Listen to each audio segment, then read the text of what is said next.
The gospel reading this morning is from John chapter 16, verses 12 to 15. And it may be found in your Pew Bible on page 105. I still have many things to say to you, but you cannot bear them now. When the Spirit of truth comes, he will guide you into all truth. For he will not speak on his own, but will speak whatever he hears. He will declare to you the things that are to come. He will glorify me, because he will take what is mine and declare it to you. All that the Father has is mine. For this reason, I said that he will take what is mine and declare it to you. It is such a beautiful day that we're not supposed to talk about something positive other than the negative. It is true that we always want to lift up our spirit in the midst of fires. We want to pretend that it is so cool and it is so beautiful. And it is such a emotion we have, what we call the positive thinking. To my mind, it is more psychology than faith talk. That is to say that when there is a suffering, we're supposed to overcome it. And one of the ways in which we overcome it, and we think positive. But at the same time, we all recognize how hard it is to think positive in the midst of real suffering. Many of us have been to that place. And in fact, the part of the current cultural, let's say, a diagnosis, or I should say medicine for the pain is a painkiller. But we all know the painkiller is to make you numb, that the root of pain still is there, but you don't feel it. The best thing for that is that while you don't feel it, you are numb to the pain. For that duration, the root of pain will go away. Now, it may be physically possible, and we often see a lot of examples of it, but it is true that in our mental disease, let's say, for instance, depression, some of the psychotherapeutic word will be the mind sickness. Those are not necessarily going away by itself until the root is cared and articulated and bring it to a meaningful restoration process. Normally, people will get away from that by drinking, addicted to something that goes beyond you. That those mind sickness also cause a lot of suffering. And I know that it is true that we don't want to face with it, but somehow this is like a monster and at the same time treasure. Meaning that we want to get away from that, therefore it looked like a monster, but at the same time it can cause us to be real me, real you. Let me explain it to you one more time.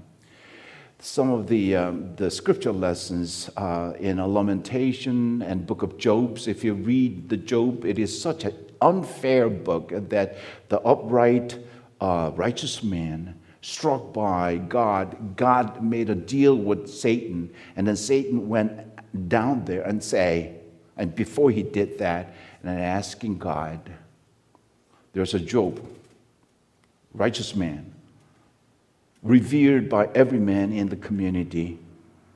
How about testing him? Do I have a permission from you to go down and strike him? Guess what God said? Go right ahead. So he went down, and then from that, all the saga of the story of unfair suffering is happening. What does that mean? What good does it do? In fact, book of Lamentation is full of sorrow in a poem that it even sings about the deep pain and suffering in the human nature. And also not only the Bible, but also the Buddha, for instance. Buddhism starts with the concept, the world is ocean of suffering. The subject that feels the suffering is you, mostly by obsession. The greed will be consciousness of yourself, and from that on, you will always suffer because of lack of abundance all the time.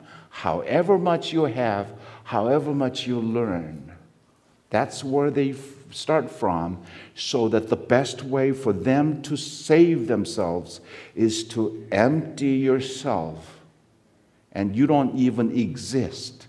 I mean, that's how they approach to deal with their pain. In fact, the Dharma was right.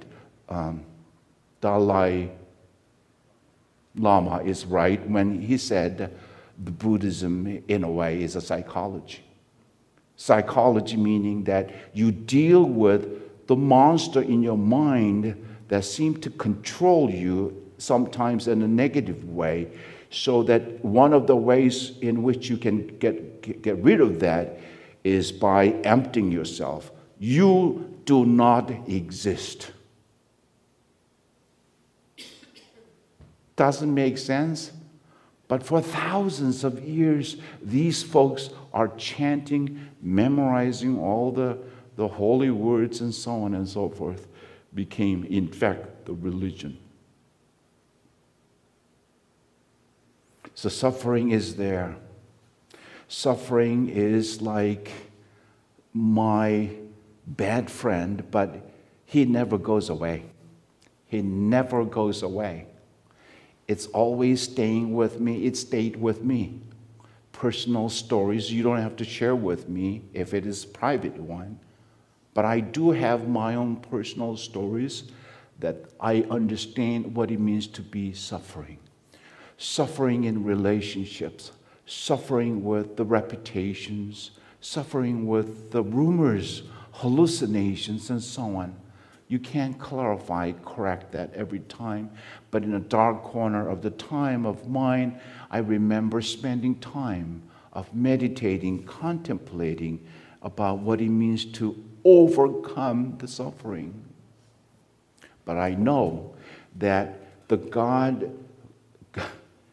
God will be with you when you are alone, dealing with your deepest suffering, and embrace you and say, you're okay.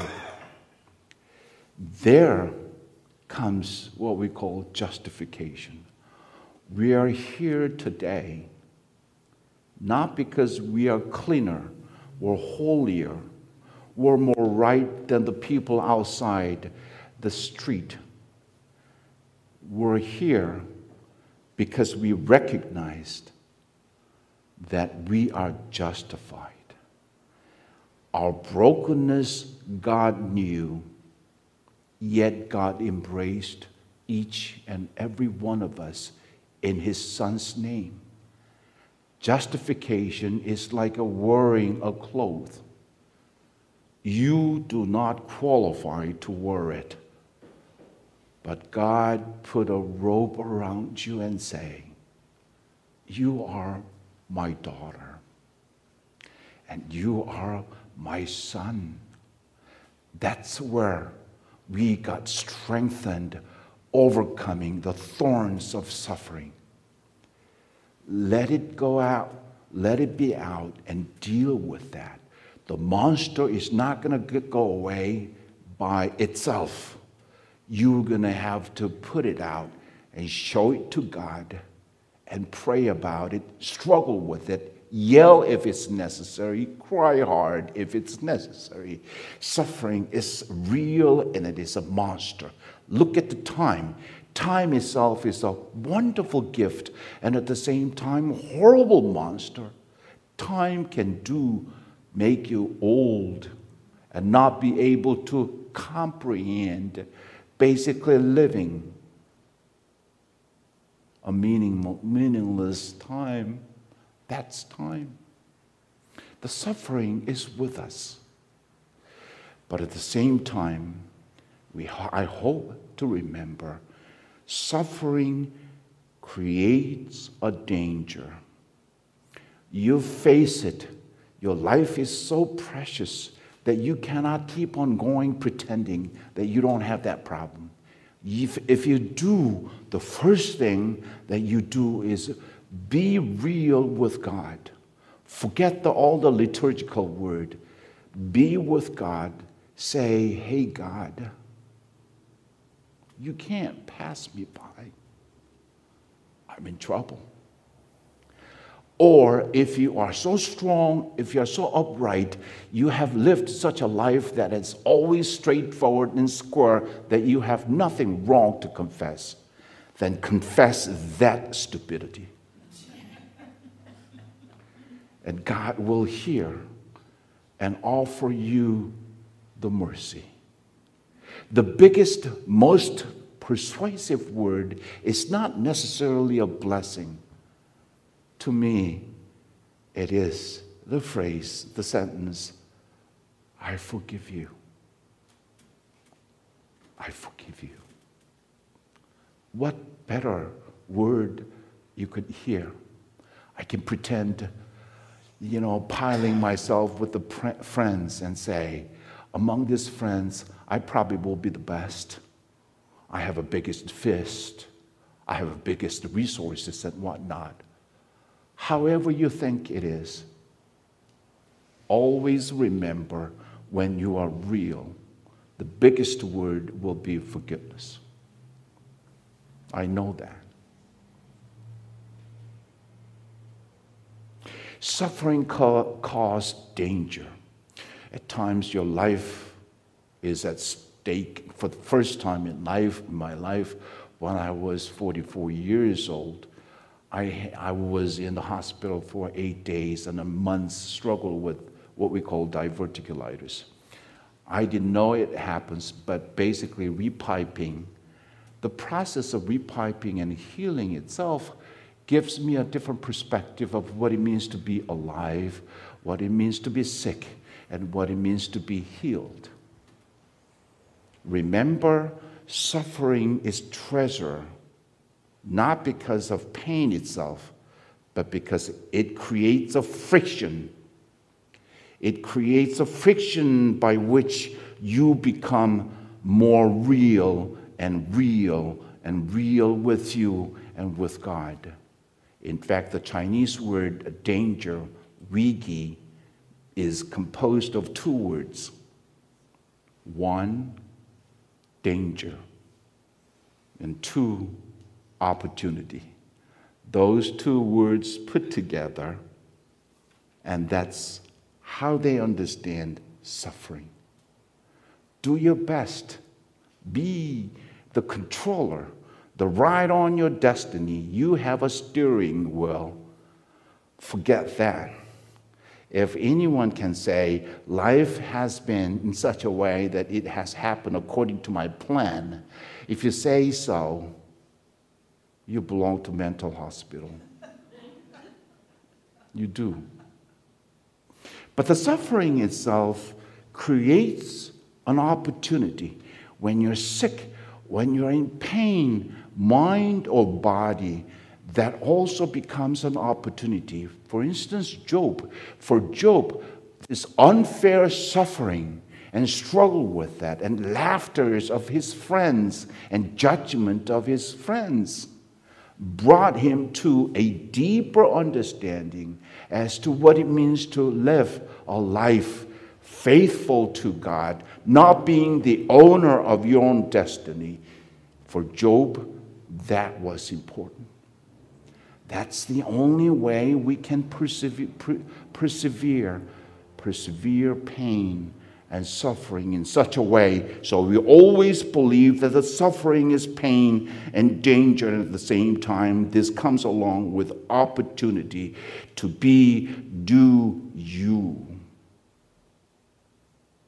You. Transformed you.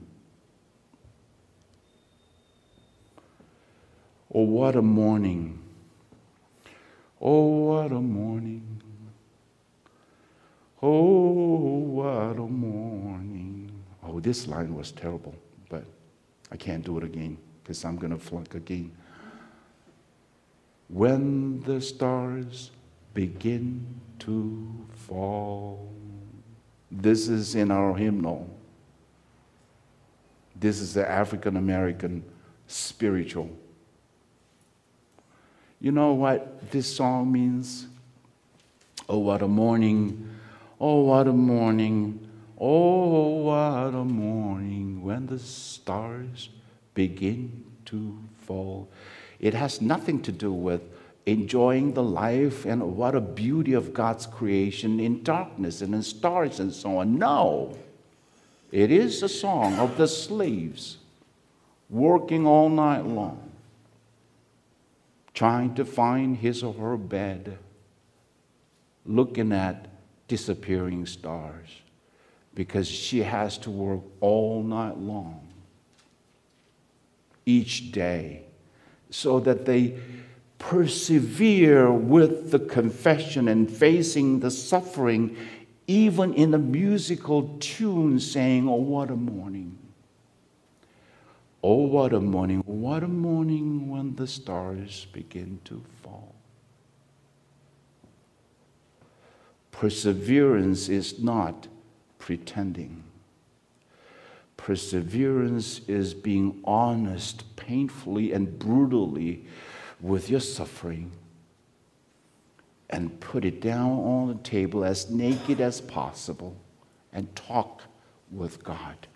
Give few seconds, few minutes, and few hours or days to deal with that. And God, in fact, through the Spirit, will deal with that with you if you are truthful with that. And that's the only solution that you can have. I hope and pray that there will be always flying on the top of the ridges and forget the dark valleys, because you don't have it. If there is a ritual such as that comes to you, that part itself ignores the suffering, the real monster, and at the same time, real treasure.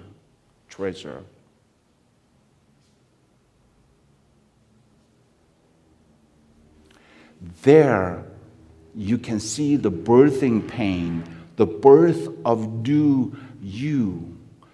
That's what we call the character. Character is not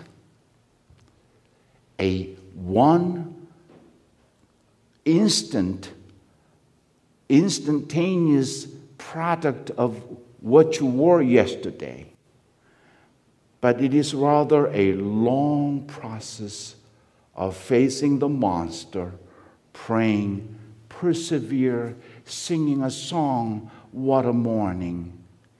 And then you reach a new identity, do you.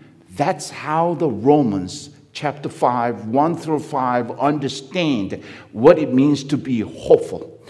Hope is not a wishful thinking that one of the folks, I can't say the name, from Emmanuel is saying that I bought Powerball today. And I said, how much? $20. Whoa, that's a lot of money. What's the ratio? What's the possibility of winning? I heard it somewhere that you struck by lightning 3 times in a broad sunny day or something like that, whatever that is. And then, why did you do that? And she said, I can hit it so that I can hold you here. And I said, thank you very much. But I think it is something that is a wishful thinking, that it gives you an illusion for a moment, for a day or two, until the lottery result is out. You dream about, what if I win it and I'll do this and I'll do that. I think that's the worth of dollars there. But the hope is a long process of suffering and facing the suffering and seeing that as a danger and at the same time opportunity, and persevere so that you have a new identity. That's Paul's understanding of hope. Hope, therefore, is not a future tense. It is always the interaction between past, present, and future. The hope in an entirety gives us a new identity. When we say we are hope-filled people, is to say that we've been here 115, 20 years, but at the same time, we will be here as long as God permits us to be so, to do so. That's hope. In that process, we deal with our suffering, we deal with our perseverance, so that Rosa, as a church, will have a new character that fights the resignation, fights the denial, and moving on with a little spirit that sparks to be a big fire. It doesn't have to be 1,000 folks gathered here all of a sudden. Budget goes up and attendance goes up. That's one of the signs. But the real sign is that each and every one of us becomes a hope-filled people, embracing the suffering, being honest with that, and persevere with prayers so that we can see each day renewed me, new me. That's how you spell hope. Hope doesn't spell H-O-P-E. It spells S-P-C. Suffering, perseverance, and character. Blessing be with us and with me, so that we'll be truly the hope-filled people of Christ. Amen.